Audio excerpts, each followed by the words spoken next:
Performing the same operations, we're going to start out as usual. Let's look at our domain. Right now in our domain that we have a fraction, our main function is a fraction, so is there anything for the domain that's going to cause this denominator to go to 0? So can x to the fourth plus 5 actually equal 0? So x to the fourth is equal to negative 5, and if I take the fourth root of both sides, because it's negative sitting in here, then that we don't have to worry about anything. So it looks like our domain is telling us we're good to go. So we can consider that then to be all real numbers.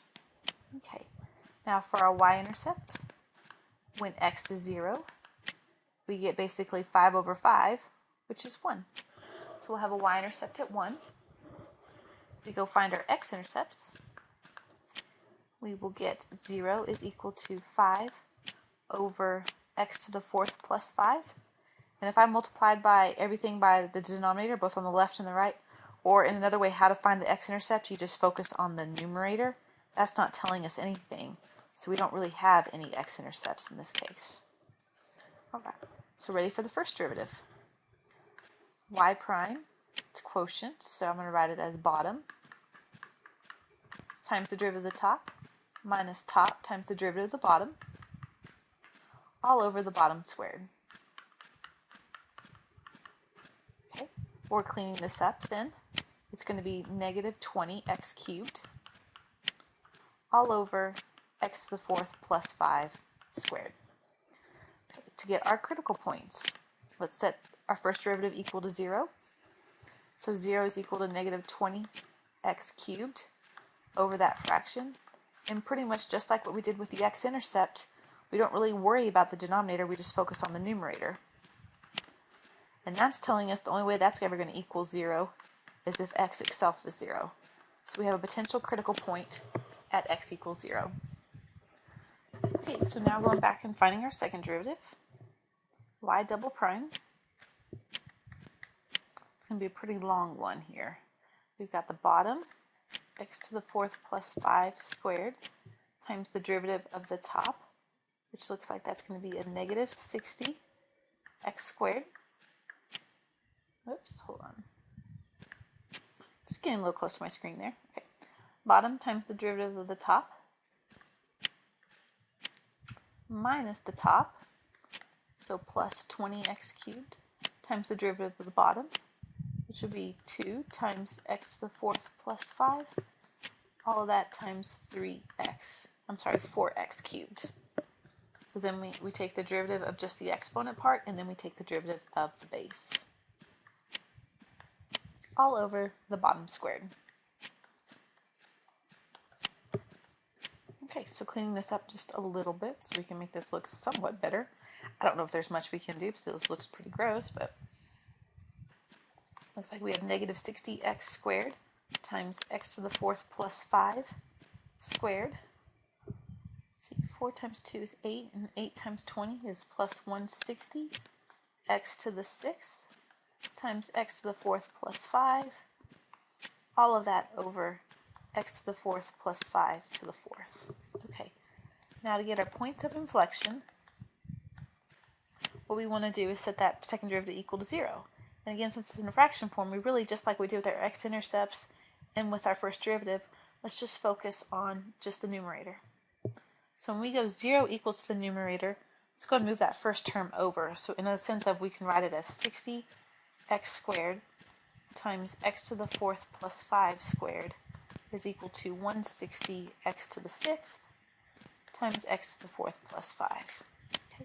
Both sides have an x to the fourth plus 5 in common, so it's like if we divide one of them off, it goes off completely on the right side and it just knocks it down to the first power over here on the left.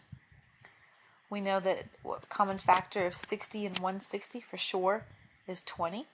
20 into 60 is 3, and 20 into 160 is 8.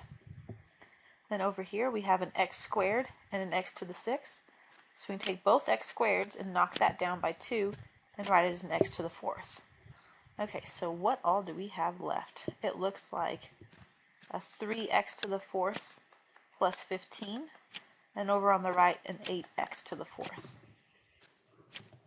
Okay, and finishing solving this out, moving the x-force together, we'll get 15 is equal to 5x to the fourth. And move down just a little bit to give us some more room. So we'll get 3 is equal to x to the fourth, and by the time we take the fourth root of both sides, we'll get x to be 1.3, and also negative 1.3. Okay, so let's do our points of inflection of x to be plus and minus 1.3. And then from here, remember what we're going to do. Let me clean this up some room, but we're going to do our sign charts. Then we're going to draw our graphs. I'm going to go ahead and take away the fact that we don't have any x-intercepts, and I don't have to worry about much there. And on our sign chart for the first derivative, we're going to put just 0 and test to the left or right to see about positives and negatives. And then on our sign chart for the second derivative, we're just going to put plus or minus 1.3 and go from there. Okay, so sign charts. I'm going to do these in purple. There's 0. And when I test 0 back into my first derivative, let's look at a number to the right and a number to the left. And then over here in the second derivative, we have negative 1.3 and positive 1.3. So we can test, let's see, 0, 2, and negative 2. Okay, y'all want to try these out with me? And then we'll come back and check our signs. Okay, so hoping coming back, y'all pretty much got the same thing, that we're going to be increasing up to 0 and then decreasing past 0. And then as far as our points of our inflection, maybe y'all got the exact same thing. When you tested 0, didn't you get 0? And 0 is neither positive or negative. So what that meant is not necessarily that we have a points of inflection, but that we needed to break it down some more. So what I did is I checked the negative 1 and positive 1. I got them both still to come out negative. So we're still going to be concave down throughout that, but it's going to be, we can't really just use exactly 0 and then concave up on the other two spots. Okay. So let's put all this information together so we can arrive a little bit at hopefully a graph. Okay, a y-intercept up there at 1. There's 1 and 2, 1 and 2, negative 1. Okay, if I plug in my points of inflection to my graph, I roughly get, I'm just going to round just a little bit, but it kind of gets us back up to just slightly below 1, right about there, and then slightly below 1, right about there. Okay, so I'm going to be increasing all the way here from the left, all the way to 0, but I've got to watch, okay? I've got to be going concave up through here, concave down,